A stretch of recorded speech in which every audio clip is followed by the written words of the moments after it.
সুপ্রিয় দর্শক, আপনারা দেখছেন এসপিএন বাংলা টিভি। দেখুন ও সাবস্ক্রাইব করুন এসপিএন বাংলা টিভি, দেশ ও মানুষের কথা বলে। আপনারা দেখছেন এসপিএন বাংলা টিভি সংবাদ। ফেনী সদর উপজেলার ১৩ নং ফরহাদনগর ইউনিয়নের KM হাট বাজারে অবস্থিত কি শহীদ জিয়া পরিষদ কি ছাত্রদলের কার্যালয়ে ২৭শে সেপ্টেম্বর ২০২৪ তারিখে সশস্ত্র দুর্বৃত্তদের বর্বরোচিত হামলা চালায়। দুর্বৃত্তরা কার্যালয়ে থাকা বিভিন্ন আসবাবপত্র, চেয়ার, টেবিলসহ ভাঙচুর করে এবং বিএনপির প্রতিষ্ঠাতা শহীদ প্রেসিডেন্ট জিয়াউর রহমান, দেশনেত্রী বেগম খালেদা জিয়া এবং বিএনপি ভারপ্রাপ্ত চেয়ারম্যান তারেক রহমানের ছবি ভেঙে ফেলে।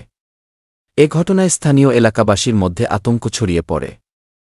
ছাত্রদলের স্থানীয় নেতৃবৃন্দ দাবি করেন, এই হামলা উদ্দেশ্যপ্রণোদিতভাবে রাজনৈতিক প্রতিহিংসা থেকে ঘটানো হয়েছে জানান।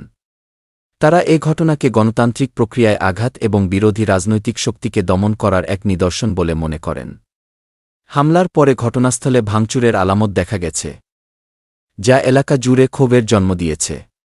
ফেনী জেলা ছাত্রদল এই ঘটনার তীব্র নিন্দা জানিয়ে অবিলম্বে দোষীদের খুঁজে বের করে আইনের আওতায় আনার দাবি জানিয়েছেন। তারা উল্লেখ করেছেন যে, এ ধরনের হামলা রাজনৈতিক সহিংসতার বহিঃপ্রকাশ এবং এর মাধ্যমে বিরোধী রাজনৈতিক দলগুলোকে দমিয়ে রাখা সম্ভব নয় বলে নেতৃবৃন্দ জানান।